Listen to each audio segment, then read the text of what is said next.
사람마다 나름대로 나란 멋에 살건만 이 몸은 언젠가 한줌 제가 되고 마는 것. 묻노라 주인공아, 어느 것이 참 나란 말인가. 가진 것이라곤 걸머진 바람 하나뿐이다. 세간의 인연을 놓고 깨달음을 얻고자 출가하였으니 무엇에 집착해 내 것이라 하겠는가. 금은보화도 저승길을 막지 못하고 높은 지식도 나고 죽는 윤회고를 설명하지 못한다. 생사초탈의 길을 찾아 구도자로 나섰으니 먹물옷에 탐진치 삼독을 다스리고 무명초 삭발하여 오욕과 칠정을 잘라냈다. 승복을 계율로 자연을 스승삼아 공부하던 스님이 다시 산사로 돌아온다. 석 달 동안 도량에 머물며 본사이신 석가모니 부처님께 배우기 위함이다. 작은 기와조각이 모여 큰 지붕을 이루었고 가지런한 기와선처럼 삼라만상의 생멸이 또한 질서정연하다. 무명에 가려 이를 보지 못함이니 어느 생에 다시 사람으로 태어나 부처님 법 만나겠는가. 이 생의 인연을 소홀히 하면 해탈의 그날을 기약할 수 없습니다.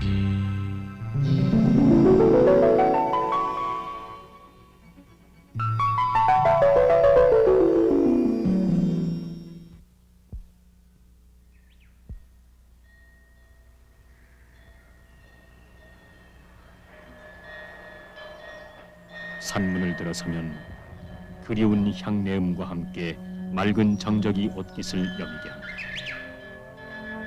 여기엔 중생의 분별심을 잠재우는 안온함과 고향집 같은 편안함이 있다.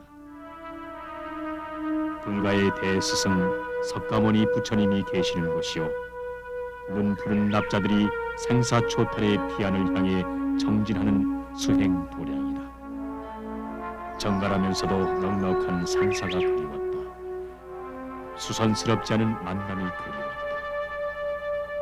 부처님께서는 세간에 머물러도 마음이 고요하면 흔들림이 없다 했건만 아직도 부처님 품이 그립고 도량이 편한 것은 공부가 무르익지 않았기 때문이니까.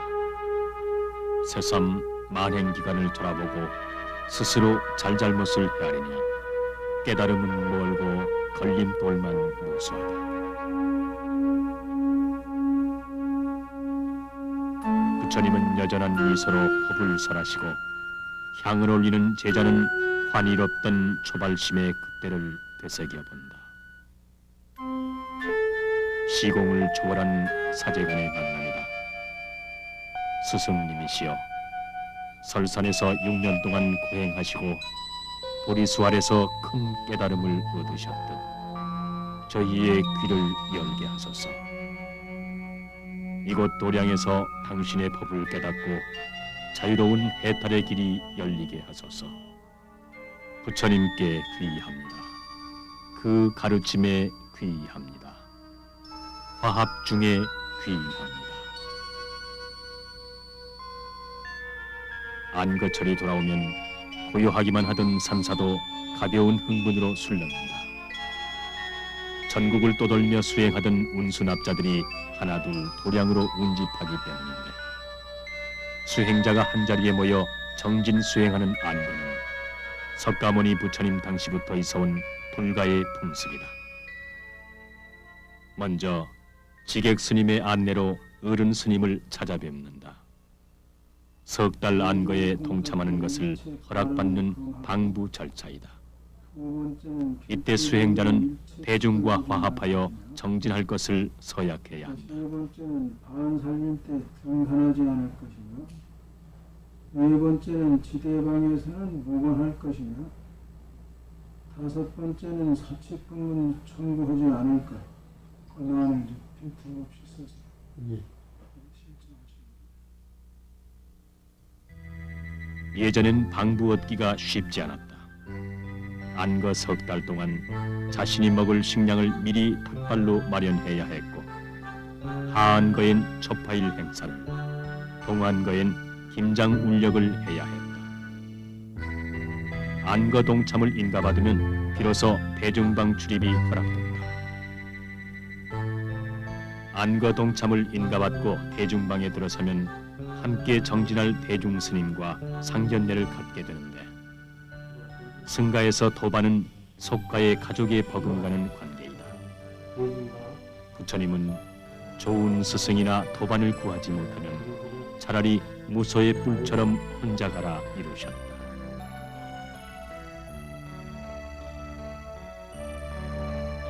세 벌의 승복과 한 벌의 바로. 수행자는 일생을 살아가며 소유하는 물건이 다랑 하나를 넘지 말아야 한다. 모양 있는 것은 모두가 허망이라 언젠가는 변하고 없어지는 것. 재행무상의 도리를 바르게 알고 실천하는 것이다.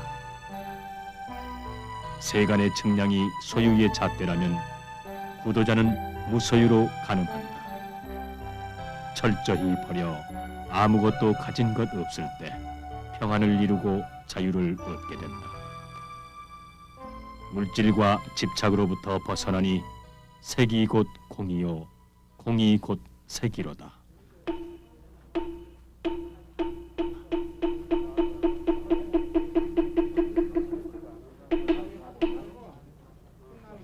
결제에 들어가기 전 어른 스님과 대중들이 한자리에 모인다. 안거 기간 필요한 소임을 정하는 방짜는 날이다.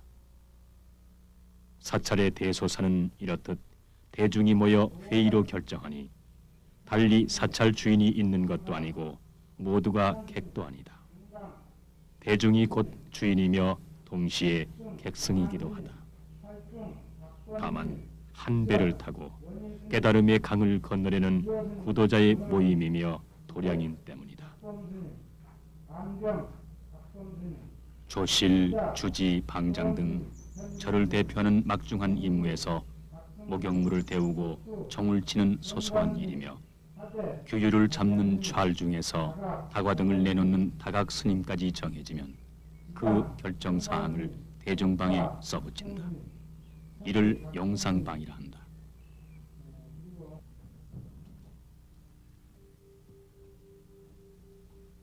결제에 들어가면 석 달 동안은 산문 출입을 할 수 없다. 아파도 때 아닌 때엔 눕지 못하고 공양 시간을 놓치면 배고파도 먹지 못한다.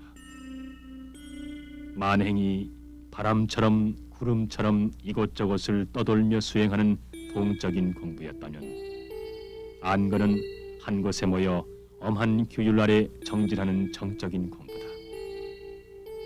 근기가 약하거나 뜻이 선명하지 못하면 견뎌내기 힘든 수행이기도 하다. 그래서 스님들은 한 번씩 안거를 지내야 온전히 법납이 더해졌다고 말할 수 있다. 그만큼 공부가 깊어졌다는 것이다.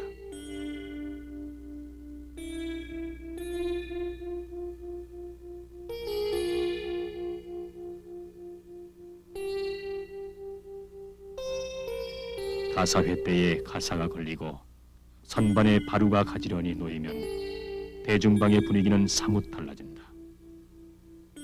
면학과 구도의 장으로 화합과 정진의 한마당이 되는 것이다. 혼자 하는 공부가 게을러지기 쉽다면 대중이 함께하는 수행은 마음 공부가 우선이다. 마음이 다스려지지 않고는 대중 처소에 머물기 어렵다. 안거 동안의 대중생활은 타인이라는 거울로 제 모습을 비춰보는 좋은 계기이다. 아집과 교만에 빠지기 쉬운 구도자로서는 마음을 낮추는 하심 도량이며 기회이다.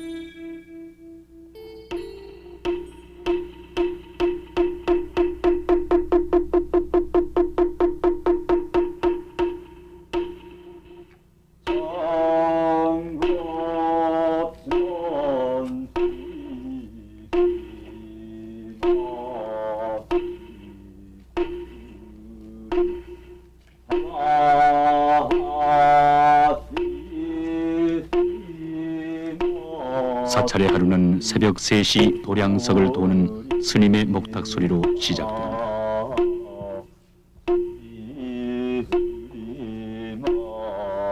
은은히 울리는 산사의 새벽 목탁성은 무명에 가린 중생을 깨워 번뇌를 쉬게 합니다.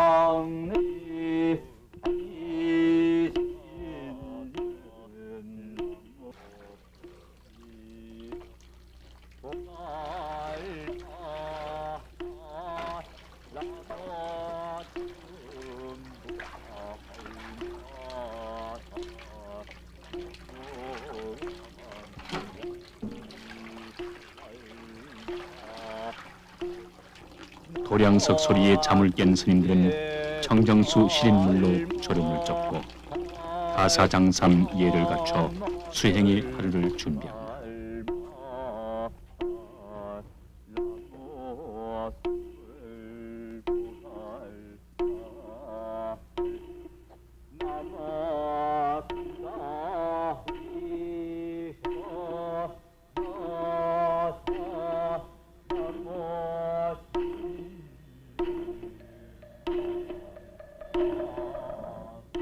새벽 예불이 끝나고도 아직 어둠은 가시지 않았다. 미명의 어둠 속에 구도의 하루가 시작된다.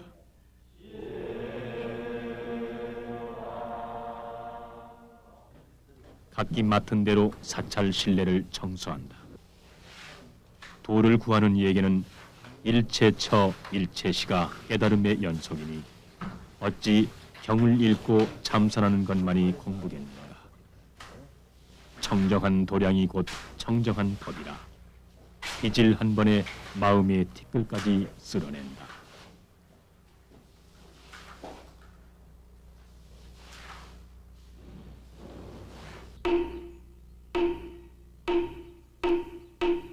사찰에서 모든 시작과 끝은 목탁이나 경쇠 등 법구를 사용한다. 경내 청소를 알리는 목탁 소리가 이어지고 대중 스님들은 나이 고하에 관계없이 비를 들고 나온다. 마당에서 일주문까지는 대중이 함께하는 청소구역이다. 청소가 어찌 도량만을 깨끗이 하는 것이랴. 한 번 빗질할 때마다 마음속의 티끌조차 쓸어내니 번뇌를 쓸고 하심을 닦는 수행의 연장선이다. 수행자는 빗질 한 번에도 지켜야 할 법도가 있다. 바람을 거슬러 쓸지 못하고 빗끝을 쳐들어 먼지 일으키지 않는다. 일거수일투족의 순리를 따르며 묻중생을 생각합니다. 쌀이비로 경내 곳곳을 청소하는 스님들은 몸을 움직여 빗질을 하여도 마음을 닦고 있으니 동 속에 정이 있고 정 속에 동이 있다.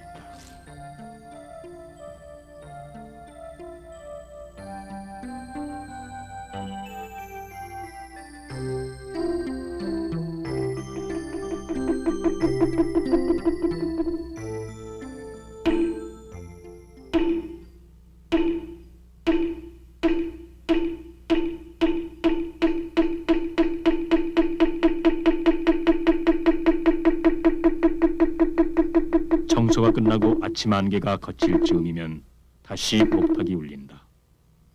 오전 공부를 알리는 준비 신호다.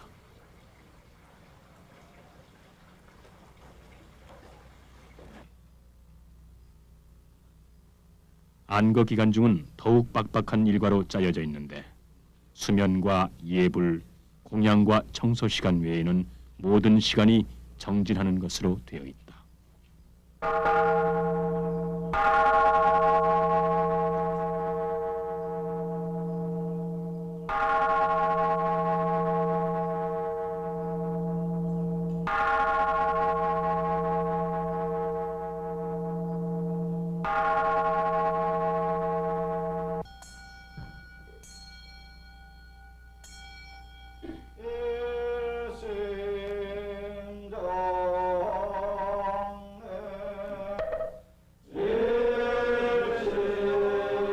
강운의 오전 일과는 상강예로부터 시작된다.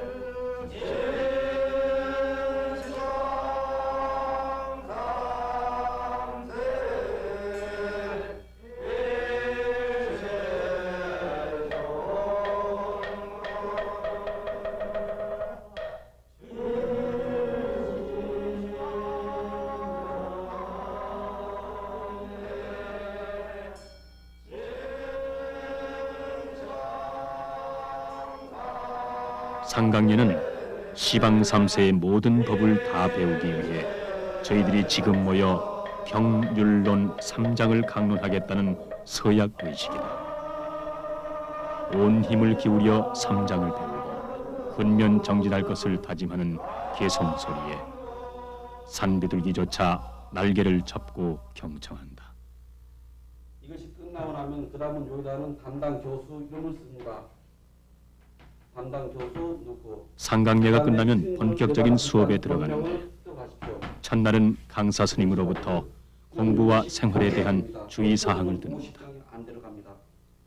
강원은 치문, 사집, 사교, 대교로 나뉘어져 있고 단계별로 경전을 공부하는 대학 강의식의 학습이다. 출판사, 출판 연도, 그다음 발행지 더 자세히 쓰시면 여기다 몇 판째라고 써주는 더 좋습니다.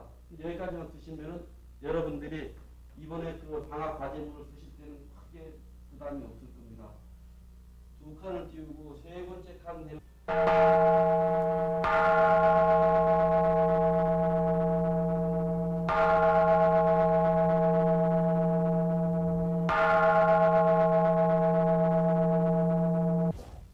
청빈과 검소를 원칙으로 살아가는 수행자의 삶을 가장 단적으로 보여주는 것이 사찰의 바루 공양이다. 하늘의 곡식에서도 농부의 수고로움과 시주한 사람의 은혜를 생각한다. 부처님께서는 음식을 대하되 맛을 즐기지 말며 부드러움과 거침을 분별하지 말라 하셨다.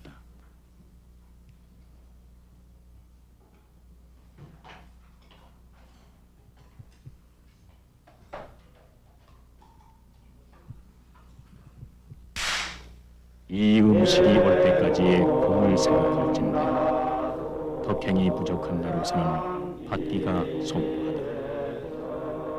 탐진치를 끊고 마음을 잘 다스려 오직 수행을 위한 약으로 알고 도업을 이루고자 이 공양을 받는다.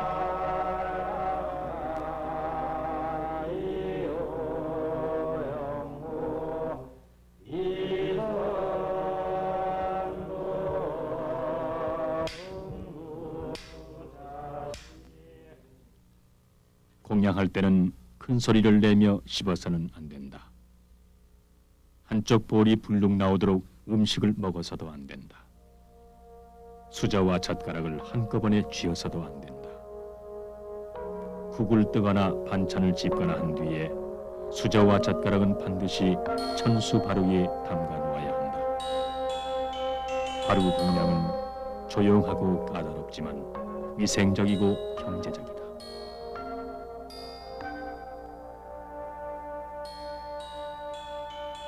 본래 바루는 계를 받을 때 은사 스님으로부터 받지만 정신적으로는 본사이신 석가모니 부처님으로부터 전수한다는 뜻이 있다. 바루를 씻은 물을 천수라 하는데 맑기가 청정수와 같다. 공양이 끝난 뒤 잘 닦아 밥을 담는 어시바루부터 차례대로 포개어 놓고 발단으로 묶어 제자리에 놓는다. 큰 스님에서 행자까지 한자리에 모여 하는 바루 공양의 또 하나의 특징은 평등 공양이라는 점이다. 네 개로 되어 있는 바루를 사용하는 것이 같고 한자리에서 똑같은 음식을 나누어 먹는다. 수행자는 신발 뒤끝이 어느 한쪽만 닳게 신어서도 안 된다. 앞뒤가 고르게 달아야만 수행자에 걸맞는 걸음걸이가 된다고 했다. 일거수일투족이 법다워야 하니 식후 산책 시간에도 마음을 풀지 못한다. 산중의 계곡물도 법경처럼 달아보니 발정도 닦는 행위 물 위의 그림자처럼 아직은 고스란히 돌아보고 경책한다.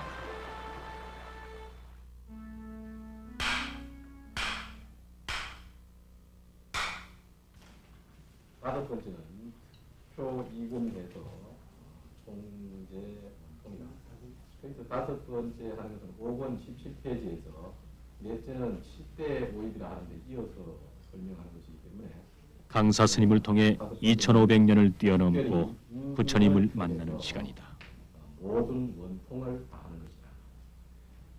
25문에 오후 강의가 시작되면 산사는 더욱 고요해진다. 산사의 스님들은 고진멸도 사성제의 문으로 들어가고 흐르는 계곡물만 쉼없이 움직인다. 맑은 물처럼 막힘없는 아름마리를 이루리라.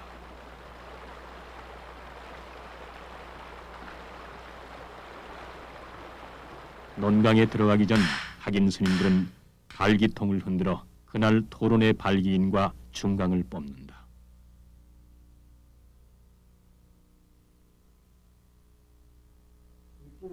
발기인은 논강을 이끌어가는 스님을 말하며 중강은 강사 스님 앞에서 공부한 내용을 학인 대표로 발표하는 스님이다. 시연이나 문수 모연이듯이 그건 그 상징적으로 서라머니 우리 그 중생들에게 이 가르침을 주기 위해서 이때 스님들은 경전 내용을 해석하며 토론을 벌이는데 견해 차이로 의견이 엇갈리기도 한다. 잘 모르겠습니다. 어떻게 경전 해석에서 의견이 모아지지 않으면 즉시로 강사 스님을 찾아가기도 한다.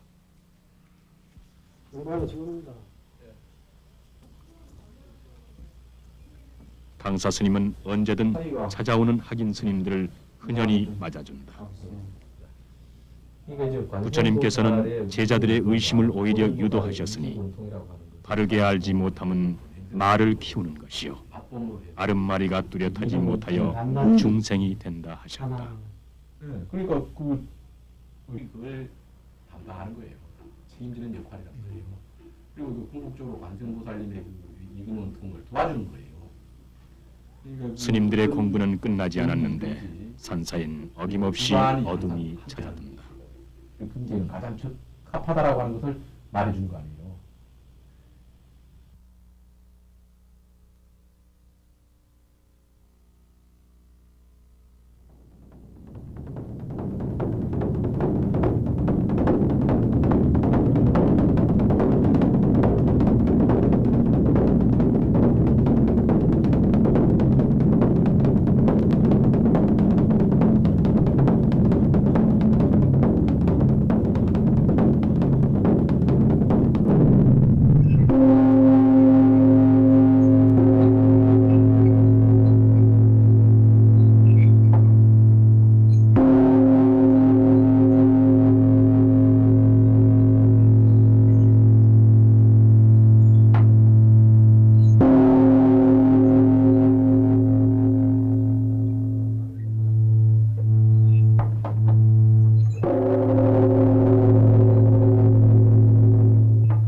저녁 예불을 알리는 사물이 울리고 강원과 선방에서 각기 정진하던 스님들이 법당으로 모인다.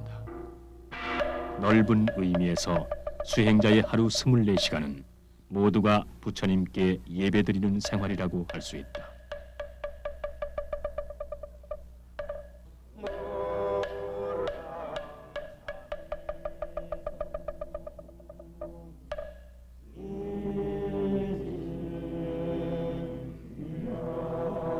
두 손 모아 합장하고 무릎 꿇어 이마를 바닥에 닿게 하며 지극한 정성으로 부처님을 경배하며 부처님께 귀의합니다.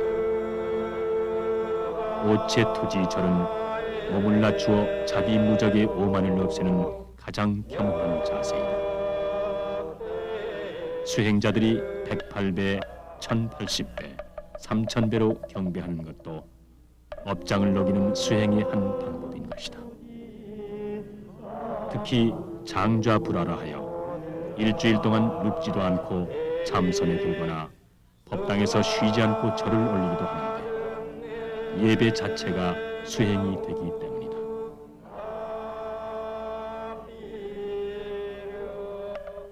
부처님께서는 도를 구하는 자는 극단으로 치닫지 말고 중도를 행하라 이르셨다. 검은 고줄에 비유하여 너무 조이지도 말며 너무 느슨하게 해서도 안 된다는 뜻이다.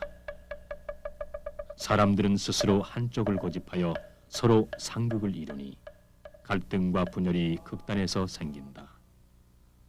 바른 도는 어느 곳에도 치우침이 없으니 고요한 듯 움직이는 수행자의 일상과 크게 다르지 않다.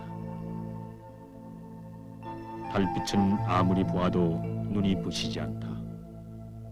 수행자의 행은 보름달처럼 원만해야 하지 않겠는가.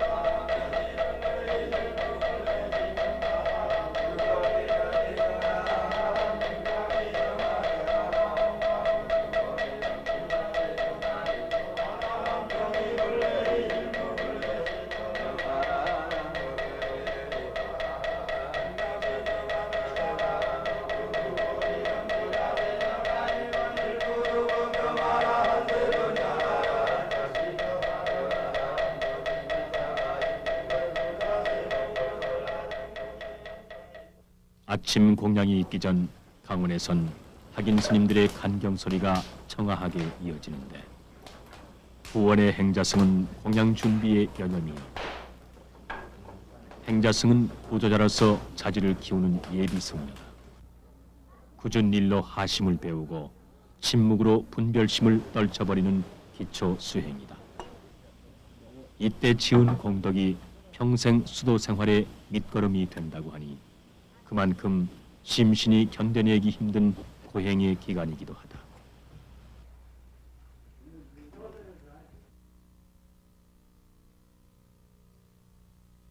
아직 행자의 신분으로선 대중방의 선배 스님들이 부럽기 그지없다. 행자승이 제소임으로 분주한 동안 대중방에선 다시 입선을 알리는 죽비 신호가 떨어진다. 좌선에 든 스님들은 화두에 매달린 채 움직이지 않는다. 깨달음을 얻는 데는 두 가지 길이 있다고 한다. 그 하나가 참선이요, 다른 하나가 경전을 배워 아름마리를 밝히는 것이다. 참선은 화두를 참고하여 배워각성에 이르는 것이니 오로지 마음 자리를 살필 뿐이다. 선정에 들어서는 경전의 말씀조차 놓아야 하니 오히려 문자가 걸림돌이 되기 때문이다.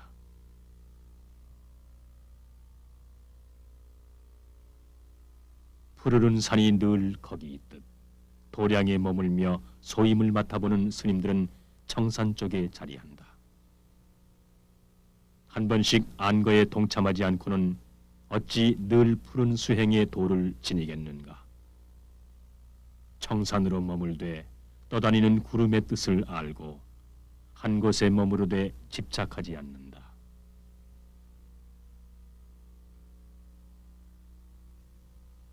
바람처럼 구름처럼 운수행각을 하던 스님들은 백운 쪽에 자리한다. 흰 구름이 바람에 흩어졌다 모이듯 가고움에 집착하지 않는다. 몸은 구름처럼 매임이 없다 하나 마음이 자유롭지 못하면 어찌 백운이라 자처할 수 있겠는가. 구름처럼 오고 가되 청산의 인내를 알고 바람 따라 오고 가나 중심을 잃지 않는다.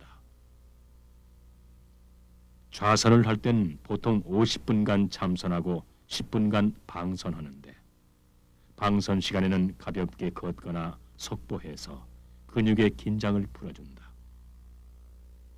몸은 비록 선방에서 나와 풀어주어도 참고하던 화두까지 놓는 것은 아니다. 앉으나 서나 의문덩어리를 놓지 않으니 망상번뇌의 독침과 수마를 경계합니다. 방선 시간에도 무건정진은 계속된다. 선정을 닦는 이는 엄하게 입을 지켜 어떠한 일에도 흔들림이 없어야 한다. 자주 나는 새는 그물에 걸리기 쉽고 가벼이 날뛰는 짐승은 화살에 맞을 위험이 있다. 석가모니 부처님은 6년 동안 설산에 앉아 움직이지 않았고 달마 스님은 소림굴에서 9년 동안 면벽 참선하였다. 앉아서 하는 것이 좌선이다. 보통 참선을 말하면 좌선을 이름인데 가부좌를 들고 허리를 세우고 앉아 양손은 엄지손가락이 맞닿을 정도로 배꼽 밑에 모은다. 이때 시선은 1m 전방을 향하고 고개를 바로 세운다. 정신을 한 곳에 집중하여 화두만을 생각한다.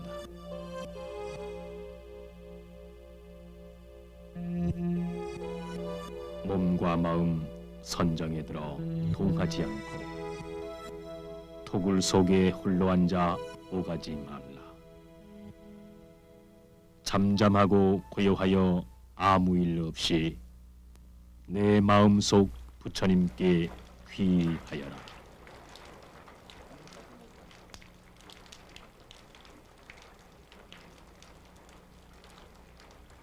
보잘것없는 낙수물도 계속하여 떨어지면 마침내 바위를 뚫는다. 도를 구하는 것도 이와 같으니 깨달음은 하루아침에 이루어지는 것이 아니다.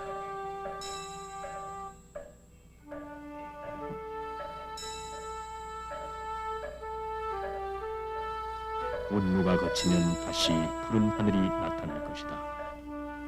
하늘이 본래 거기 있었듯 부처님 범 역시 변함이 없다.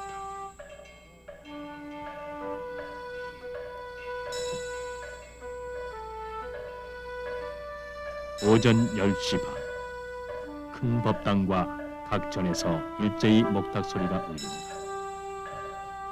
부처님께 하루에 한 번 마지 공양을 올리는 시간이다. 부처님은 평생을 걸식으로 하루 한 번 공양하셨다. 닭발이 되지 않는 날은 굶으셨고 정오가 지나선 음식을 들지 않으셨다. 수행자들의 오후 불식은 부처님 수행법을 그대로 계승한 것이다.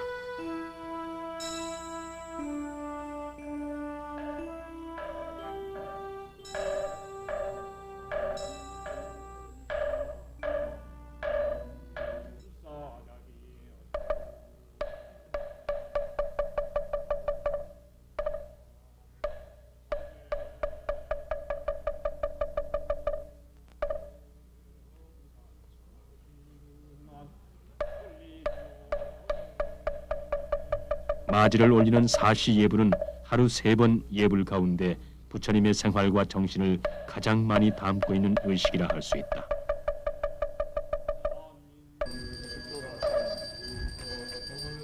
선망의 수행자들은 용맹 기간 중엔 새벽 예불과 저녁 예불을 선방에서 하기도 하는데 사시 예불만은 꼭 동참한다.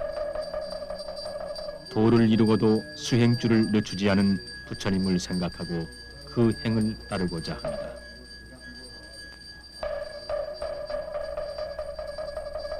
예불에 참석한 수행자들은 불퇴전의 용기로 정진할 것을 부처님 앞에서 재다짐해 본다.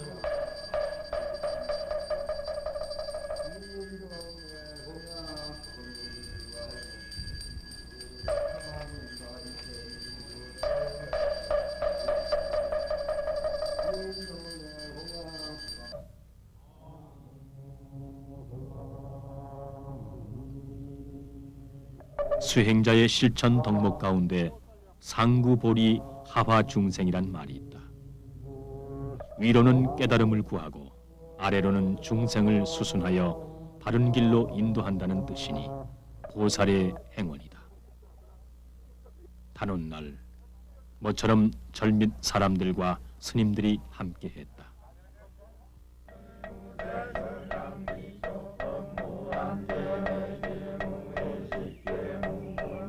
세간과 출세간이 나란히 손을 모아 반야심경을 암송하는 모습은 여기가 그대로 흥국토가 아닐까.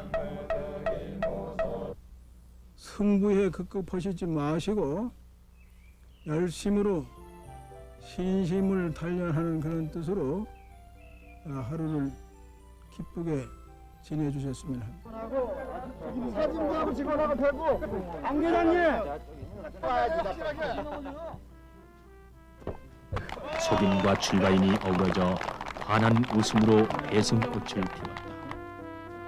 너와 내가 없고 그늘과 양지가 이미 없는데 누가 속세인이며 누가 탈세간인가.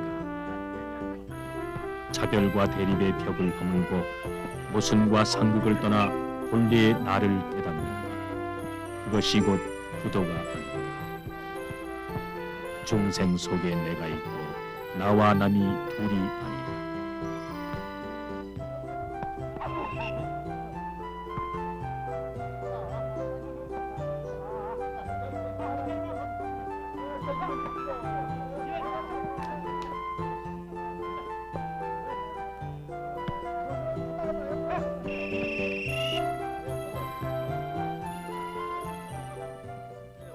소란스런 만남 뒤의 산사는 더욱 고요하기만 하다. 산란한 마음을 지우듯 구원엔 세탁물이 정갈하고 산사의 고요함이 새삼 허젓하게 느껴지는 오후. 가까운 도반길이 다실에 둘러앉았다.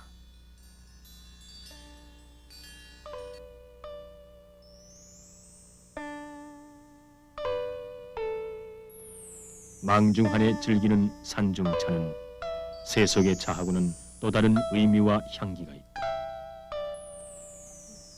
맑게 우러난 차는 갈증을 덜어주고 잠을 적게 하므로 참선 수행하는 스님들이 즐겨 마신다.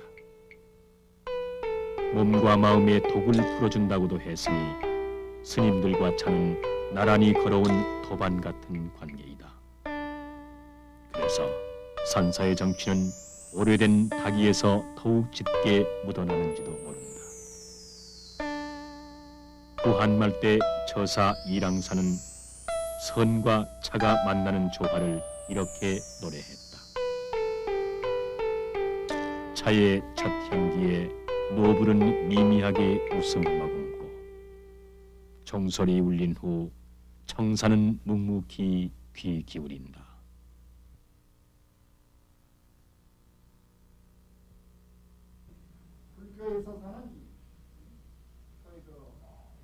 공부가 깊어갈수록 시간은 더 빠른 속도로 도망치고 해제날이 다가올수록 도량의 열기는 더해간다. 오도의 길은 아직도 멀었는데 옥토끼 뜨고 지니 늙음은 잠깐이라. 금까마귀 들락날락 세월만 흐른다. 그나마 짧은 시간 수마가 달려드니 한 소식 들을 날이 그 언제나 오려는가. 게으름과 방위를 쫓고 다시 자세를 가다듬어 본다.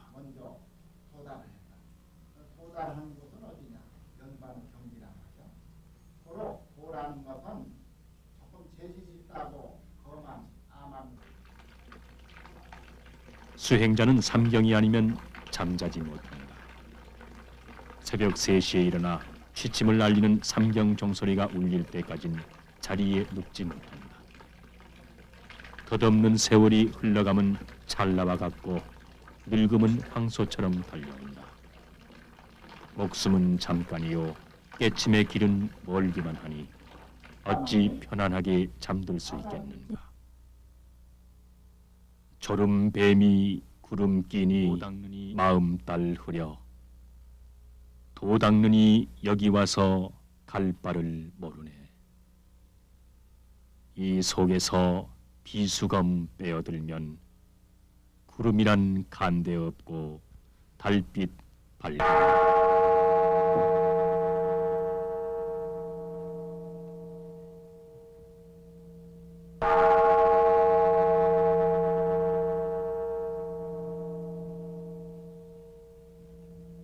삼경을 날리는 종이 울리고야 강원의 불이 꺼진다.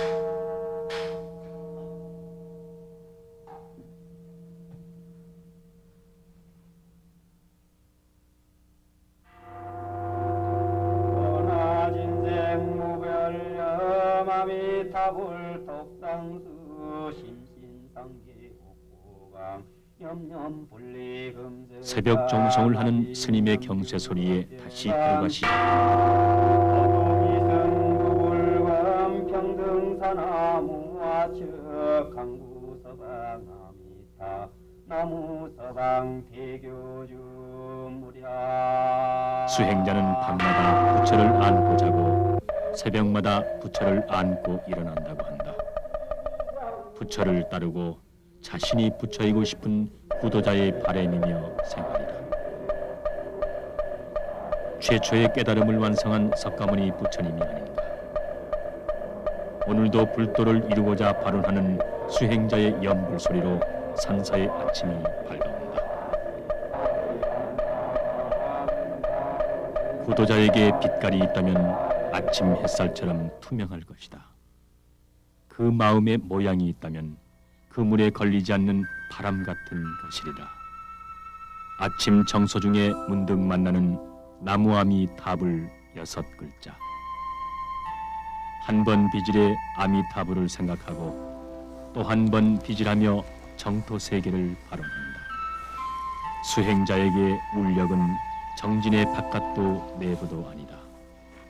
울력 중에도 눈푸른 구도의 기상은 여전하니 예전의 선승들은 김을 매다가도 기왓장을 옮기다가도 선문답이 오고 갔다.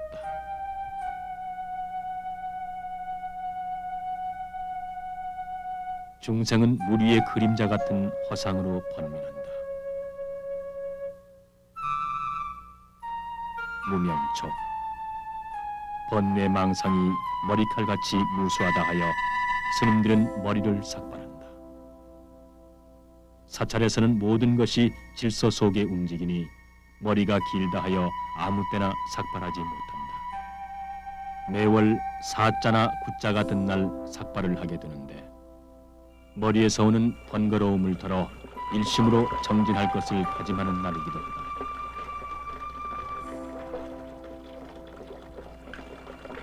무명초를 밀어내니 마음의 번뇌를 지운 듯 개운하고 막다. 삭발을 할 때마다 초발심자로 다시 나는 것 같아 상쾌하다.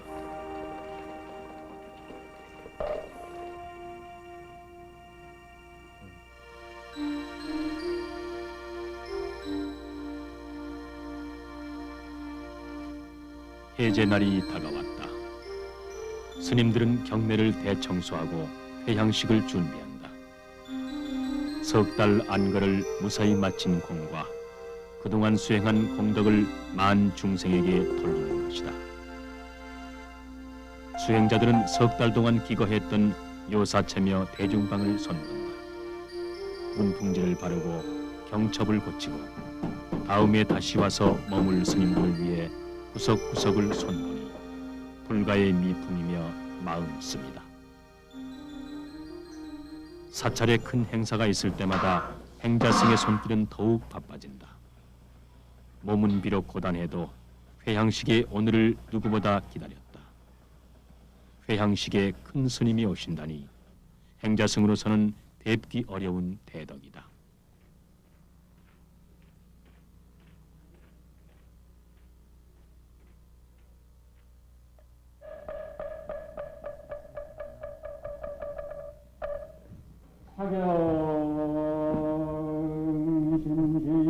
결제 전 도량에 들어온 이래 꼬박 석 달 동안 산문 출입을 하지 않았다. 삼경이 아니면 잠자지 않았고 때 아닌 때에 먹지 않았다. 하심으로 대중과 화합하고 무건으로 정진했다. 어느 때보다 법요식이 장중하고 거룩함은 상단에 큰 스님이 계신 때문만은 아니다. 끝없는 구도로 해탈의 계단을 오르는 수행자의 장엄함이다.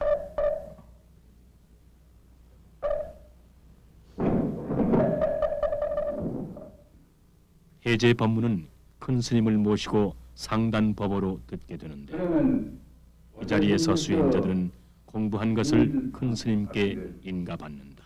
빨리 가서 어디 가서 빨리 서독하지 말아라. 설하지 말아라. 이것도 내 것이오.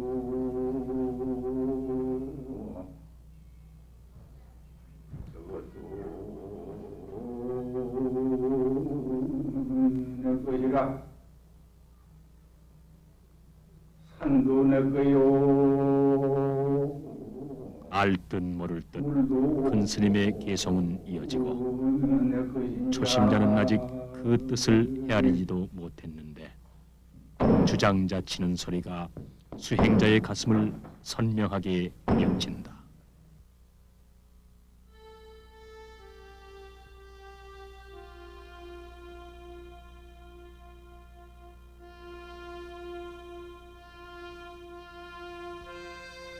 석 달 안거가 끝났다.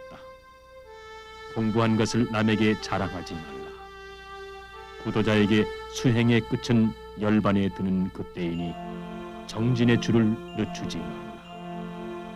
수행자여 머무는 곳을 분별하지 말라. 처처 곳곳이 그대의 도량이며 스승인 것을. 석 달 동안의 안거가 끝나면 모였던 대중들은 하나둘 바람을 꾸린다. 다시 운수납자가 되어 만행의 길을 떠날 채비를 한다. 시작의 그날이 있어 끝나는 오늘이 있지만 깨달음을 구하는 이에게 수행의 끝이 있겠는가. 새로운 고행의 시작이며 구도의 나그네가 된다. 세상을 떠돌면서 집착을 버리고 계정해 삼학을 이루리라. 대자연을 스승 삼고 삼라만상을 법문 삼아 정진할 것이다. 구도의 날이 계속되니 언젠가 깨달음의 그날도 있지 않겠나. 배구는 구름으로 바람을 타고 가고 청산은 홀로 남아 도량을 지키리라. 텅 빈 대웅전에 앉아 떠나는 비구들을 전송한다. 정진하고 또 정진하면 어느 날 높은 곳에서 또다시 만나리라.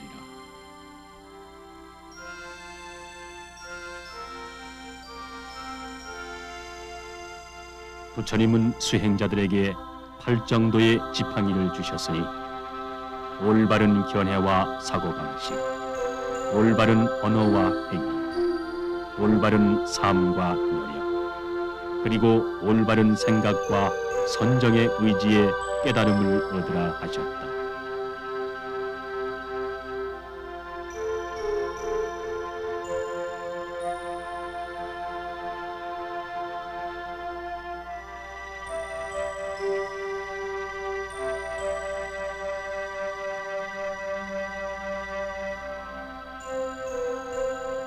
불자는 오로지 진실부러한 것에 무릎을 꿇으며 바른 지혜에 귀의해야 하는 것이다. 이것이 곧 성스러움이니 불교의 길을 가는 사람은 어떤 경우에도 어리석음이나 환상 앞에 머리를 숙여서는 안 된다. 전도된 것 앞에 귀의해서도 안 된다. 이것이 불도를 이루어 해탈에 이르는 길이라네.